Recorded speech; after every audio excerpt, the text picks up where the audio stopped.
Nursing पाठ्यक्रम व्यतीत अन्यान्य पाठ्यक्रम मध्यरु 55,362 परीक्षार्थी माननकु निज निजर प्रदर्शन अनुଯାयी सेमानंकर पाठ्यक्रम रे स्थान बा रैंक दिया जाइछि।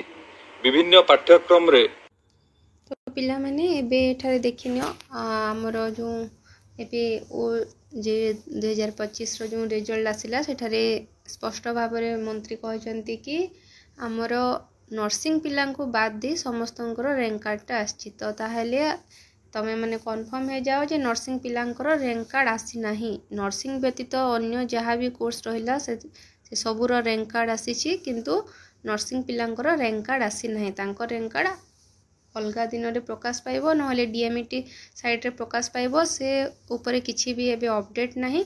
किंतु आज भी रैंक कार्ड आपण मानकर आसी नहीं। किंतु एटा गोटे बहुत खराब कथा हला काहेकि ना ओजे एग्जाम हम नर्सिंग पिला भी देथिले तो से मानकर रैंक कार्ड प्रकाश पाइबा कथा किंतु सेटा पाई नहीं आज प्रकाश। एटा होची बहुत बड़ दुखर विषय।